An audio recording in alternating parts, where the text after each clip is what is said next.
l'invité de la matinale. KTO Radio. Notre invité ce matin est l'évêque coadjuteur de La Rochelle, Monseigneur Pierre-Antoine Bozo. Bonjour.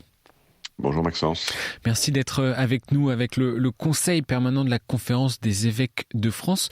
Vous avez co-signé une tribune mi-janvier dernier où vous rappeliez votre opposition à la proposition de loi sur l'aide à mourir.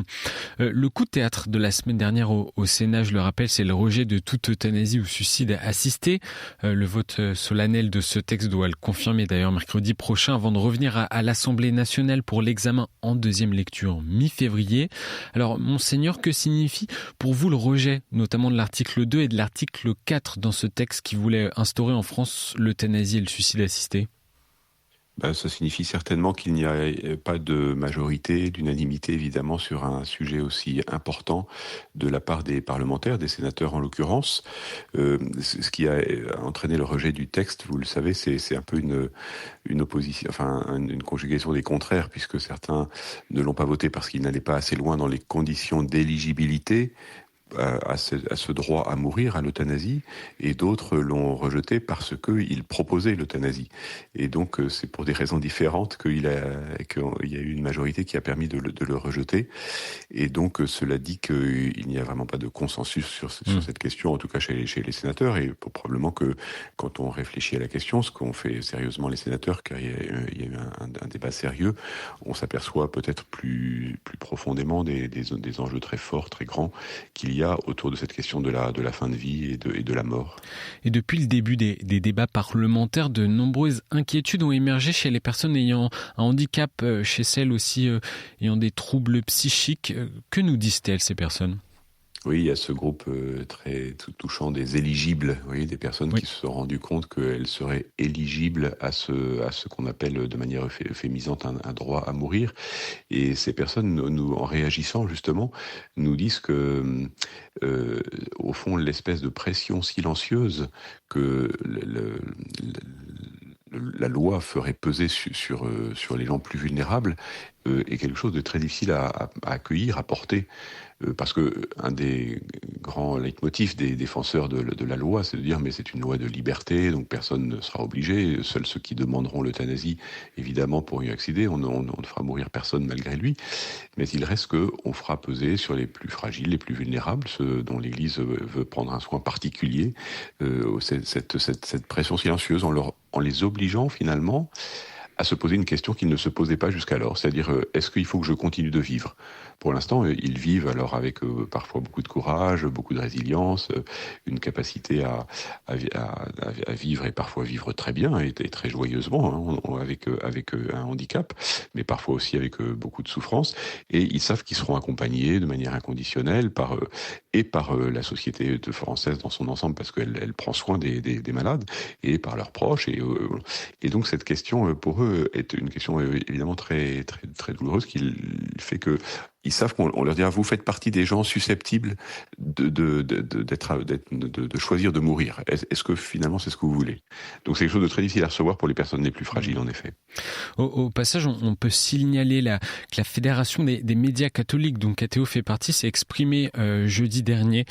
C'est un fait rare pour manifester son inquiétude devant la rupture anthropologique que représente cette loi et demeurer particulièrement attentif à ce que la voix de ces plus vulnérables de nos sociétés continue à se faire entendre. Monseigneur Bozo, pourquoi les personnes les plus fragiles méritent-elles d'être entendues ? Parce que leur dignité est aussi grande que celle des valides. Vous savez, il y a ce courant que contestent beaucoup justement les personnes les plus fragiles quand elles sont organisées en association de personnes handicapées ou autres. C'est ce qu'on appelle le validisme. L'idée est très très assez terrible que au fond il y aurait des qualités d'être, des qualités de vie et finalement de dignité qui seraient différenciées selon l'état dans lequel on est. Or, la dignité, elle est attachée au fait seulement d'être homme ou femme et d'être là, d'être sur la terre, et non pas en fonction de nos capacités cognitives, physiques ou quelles qu'elles soient. Et donc, ça me semble très très important, et c'est beau que les plus vulnérables se manifestent et puis que l'Église prenne soin d'eux et aussi relaie leur voix, comme l'ont fait les médias catholiques. C'est une belle initiative que je salue, porter la voix des plus pauvres, parce que D'abord parce qu'ils sont les préférés de l'Église, cette option préférentielle pour les pauvres que nous rappelons souvent, elle est fondée dans l'Évangile, dans l'attention de Jésus à ceux que on repousse ou on rejette un peu spontanément peut-être, mais aussi parce que eux-mêmes crient leur désir de vivre, bien souvent, et d'être aimés pour ceux qu'ils sont.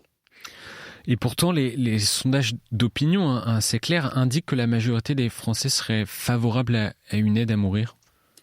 Oui, alors je pense qu'il faut prendre avec un peu de prudence ces sondages, mais de fait, ils disent des choses assez claires, semble-t-il. Alors à ça, je répondrai peut-être deux choses. D'abord, je pense qu'il y a eu quand même, depuis des années, un genre de fabrique de l'opinion assez claire, avec des associations extrêmement engagées et organisées.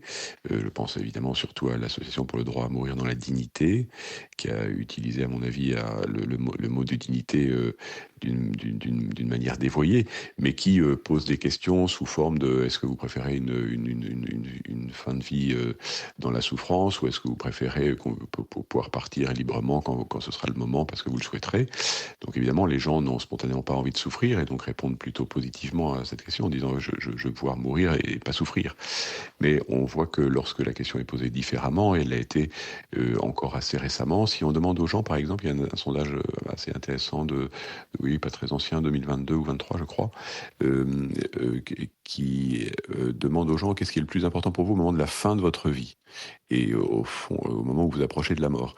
Et ce qui est assez beau, c'est que les réponses sont majoritairement, la première, c'est ne pas être seul, être accompagné. La deuxième, c'est ne pas souffrir. Et la troisième, c'est ne pas subir d'obstination déraisonnable, d'acharnement thérapeutique. Et la possibilité de l'euthanasie vient très loin derrière. Et donc, vous voyez, selon la manière dont on pose la question, on s'aperçoit que finalement, la majorité n'est peut-être pas si claire que ça, comme on s'aperçoit que on s'est aperçu qu'elle ne l'était pas au Parlement, finalement. Vous avez parlé, monseigneur, de cette instrumentalisation, en tout cas utilisation du mot de dignité. C'est quelque chose que vous mettez en avant dans votre tribune signée avec le Conseil permanent de la Conférence des évêques de France. Vous critiquez cette instrumentalisation, le détournement des mots aussi comme liberté ou encore fraternité. Pourquoi ? Eh bien, parce que il y a là évidemment des formes de mensonges graves. Alors, ça pose la question de savoir si on est d'accord sur les mots, mais si on n'a pas de vocabulaire commun, c'est un peu compliqué. Et donc, par exemple, c'est difficile de dire qu'une loi qui permet aux gens en fin de vie d'être euthanasiés est une loi de fraternité. Ça nous semble très très difficile. La fraternité, c'est de s'occuper de l'autre jusqu'au bout. Et au fond, on s'aperçoit que quand on en a l'expérience, et les soignants qui l'ont en le disent beaucoup, que c'est difficile d'accompagner des personnes en fin de vie. Dans les familles, on le sait très bien, on trouve qu'il y a des fins de vie qui sont très longues, qui n'en finissent pas, qu'on ne sait plus trop quoi faire, comment soulager, on a du mal à trouver sa place. Donc au fond, ça vient puiser les ressources les plus belles, les plus profondes de la fraternité, c'est cette question de la fin de vie. Ça vient nous obliger à les révéler. Et au fond, voilà. Donc on peut dévoyer les mots. Le mot de dignité, vous voyez, si la dignité est à l'aune au fond de ce que chacun pense qui est digne de vivre, à partir du moment où on pose cette question, on voit qu'on le fait déjà pour la naissance. On se demande qui est digne de naître, et on a décidé que n'étaient pas dignes de naître des jeunes porteurs de handicap, enfin des enfants du moins. Vous voyez, la plupart des enfants dont est révélée la trisomie, par exemple, in utero, ne subissent ce qu'on appelle là aussi de manière euphémique une interruption médicale de grossesse. Donc on fait ça au début de la vie et à la fin de la vie, et on pourra bientôt le faire aussi au milieu de la vie, de se dire que des gens ne sont pas dignes de vivre. Donc si la dignité n'est plus liée vraiment au fait même d'être là sur cette terre, eh bien c'est un risque grave. Le président de la Conférence des évêques de France, le cardinal Aveline, s'exprime clairement. Nous voulons alerter les consciences de ceux qui voteront en notre nom pour qu'ils puissent voter non à la proposition de loi sur l'aide à mourir, et surtout voter oui à celle encourageant les soins palliatifs. De fait, en France, monseigneur, les soins palliatifs ne sont pas accessibles partout sur le territoire et de manière très inégale. Qu'est-ce que vous espérez, qu'est-ce que vous attendez du législateur en la matière ? Eh bien, on sait les contraintes financières et les difficultés de recrutement de soignants. Et donc la difficulté, ce n'est pas par mauvaise volonté. Je pense qu'il n'y a pas de plus de lits de soins palliatifs, mais on sait que 500 personnes par jour en France meurent sans être accompagnées comme elles le devraient aujourd'hui, ce qui est extrêmement grave et qui rend d'autant plus impossible, à mon sens, de voter une loi qui légaliserait l'euthanasie, puisque les conditions pour choisir ne seraient pas réunies. Voilà. Et donc je pense qu'il faut continuer évidemment de s'engager, que c'est bien d'ailleurs les parlementaires, hein, c'est à leur crédit, ont montré qu'ils étaient favorables à ça, puisque de manière quasi unanime, la loi sur les soins palliatifs a été votée dans les deux chambres. Donc il faut continuer de s'engager là-dessus. Et puis du coup, pour nous aussi, c'est un point d'attention. Est prête aussi à intensifier son développement en soins palliatifs ? Alors autant que nos forces le permettent, je crois que notre prise de parole sur ces questions, c'est aussi un encouragement pour les chrétiens à s'occuper de leurs frères et sœurs en fin de vie. Et donc, bien sûr, ça nous engage, tout ce que nous disons. C'est-à-dire on ne dit pas simplement qu'il faut que l'État paye et ouvre des lits de soins palliatifs. On dit qu'il faut que nous soyons plus attentifs aux autres, et surtout quand ils sont dans cette période si délicate, si belle aussi, mais parfois si douloureuse de leur vie, qui est la fin. Et donc, oui, alors il y a beaucoup. Et vous voyez, dans la pastorale des aumôneries d'hôpitaux, la pastorale hospitalière, la pastorale de la santé, le service évangélique des malades, énormément de gens, j'en rencontre en permanence dans mon ministère, qui vont visiter chaque semaine des personnes seules, des personnes isolées, des personnes malades, des personnes en fin de vie. Mais il faut que des plus jeunes générations aussi prennent ça à bras le corps et s'engagent. Vous voyez, les jeunes aussi ont leur part à prendre là-dedans. Donc oui, il faut continuer d'encourager vraiment le soin que nous prenons de nos frères et sœurs à ce moment si beau de leur vie. On le voit dans toute la Bible, le soin des mourants, c'est quelque chose de très développé. Il faut que nous nous engagions résolument dans cette belle tradition. Et quel appel vous voudriez lancer aux Français avant l'examen en deuxième lecture du texte à l'Assemblée ? Peut-être à la fois à prendre connaissance bien de la loi existante, des lois existantes, Claes-Leonetti de 2016, qui repousse l'acharnement thérapeutique et qui valorise les soins palliatifs, mais sans poser jamais un geste qui donne la mort, qui ne peut jamais être assimilé à un soin. Donc bien connaître cette loi pour se dire qu'une loi nouvelle ne nous semble pas nécessaire. Et puis après, ceux qui ont une conscience de chrétien, je les invite à la prière beaucoup, parce que là il y a un acte que nous proposons, qui a une vraie fécondité, prière, jeûne, qui sont des manières de participer à la vie du monde avec de manière invisible, mais un peu surnaturelle, et qui est très précieuse et qu'il ne faut surtout pas oublier.